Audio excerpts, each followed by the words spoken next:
I might call the member for Maitland. Thank you, Mr Temporary Speaker, and start your engines and buckle in. Vroom, vroom. This redhead is going to out herself as a revhead in this place.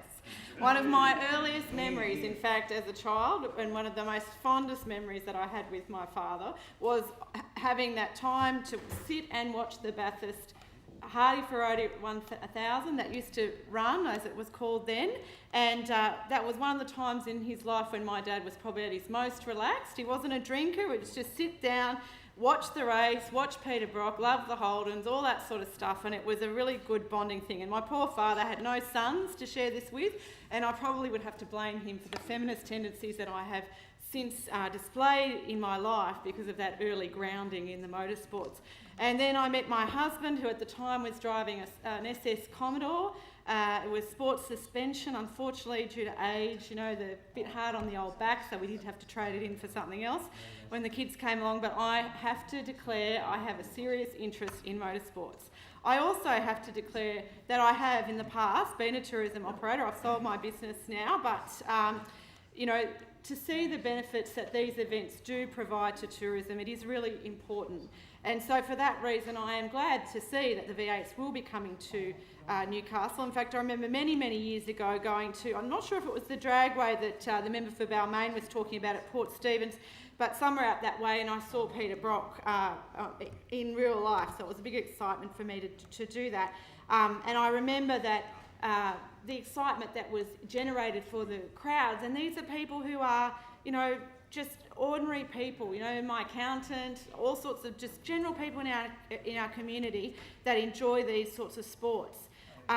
In fact, I have often on tour, when my former life as a tourism operator, enjoyed the buzz and hum of an 11-litre engine and a 420 horsepower coach going down Conrod Straight at Bathurst and doing the bends with a, you know, busload of pensioners, and I've seen firsthand they've been pretty excited going down there and experiencing maybe not the 600 horsepower of a supercar, but definitely more than the 6 litres, right? So it is something that is old, young, lots of people have an enthusiasm for this sport. But I think, Mr Temporary Speaker, we need to talk about how we're going to manage it.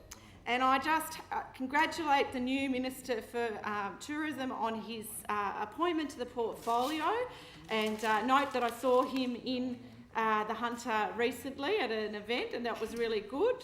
Don't know if you made it to the game, but you were there for the lunch. That was good.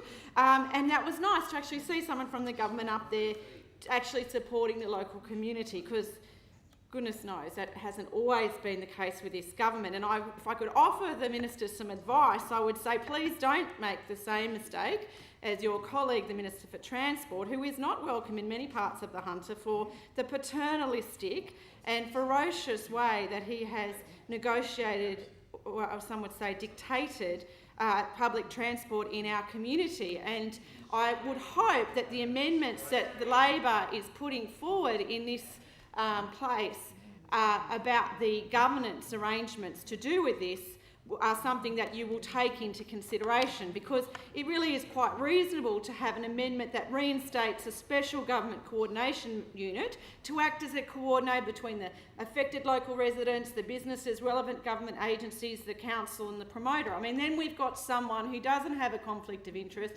who actually wants to make sure that the event runs and achieves all of its aims, not just about tourism, and that is really important, and not just about the fans, but also, like, I like trees, I like heritage, I like the way the east end of Newcastle looks. And, you know, if we're going to do this massive event that brings in $55 million plus of expenditure, as the government's saying it will, if we're going to have this event which is going to be, you know, a love letter, essentially, to the letter of Newcastle, it's going to tell the world, if you come here, have a look at these fantastic beaches. I mean, this is the kind of event that, if you look at places like the Great Ocean Road, you know, Phillip Island with the motocross there with the bikes, it's one where you can actually see that people really enjoy those events, but they enjoy the destination, and it makes them think, oh, I'll go back there. You know, how many car ads do we see on the Great Ocean Road because it's highlighted in them, and then that makes people think, wow, that's a great road, I'd love to drive on that. So all these things, they're important. We want to see the heritage of the beautiful buildings in that part of town. We want to see that the residents who live there, that they are also looked after. And so our amendments are not unreasonable. They're not, us coming in and saying, here's your event, run it however you like, or here's your event, we're just going to run it the way we like, which is kind of how those on the other side of the house tend to do things, Mr. Temporary Speaker.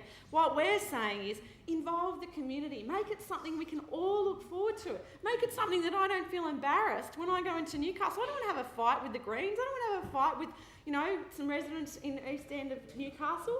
I actually want this to be a fantastic event, because if we can get this through, if we can get it to be something that is a positive for our community, and I'm talking the whole of the Hunter then, this is something that will have a life beyond that, and we will start to see a really long-term, return on investment. So that is a really, really important part of this.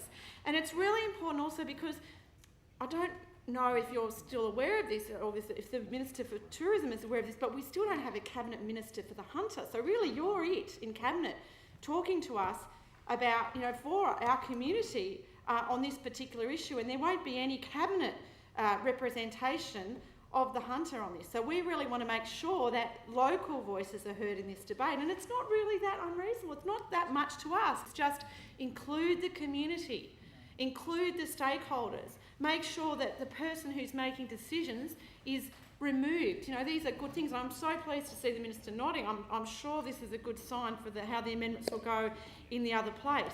I would like to really stop there, actually. I don't really have much more to say, other than I will give another plug to the car racing industry. I know people might be a little bit scared to see me embracing it, because I do like the environment and I do like heritage, as I say, but we see the innovation in cars, we see that it has improved that industry in the terms of the manufacturer. They trial new technologies. It means that you and I get to drive around in cars with tyres that last for a bit longer, all those sorts of things, or buses if that's your go.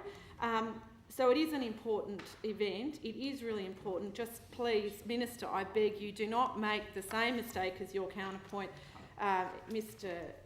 Andrew Constance, Minister for Transport, because it'll be really nice to be able to continue to welcome him up to the Hunter as a friend, rather as someone who cuts train lines and doesn't talk to people. Thank you.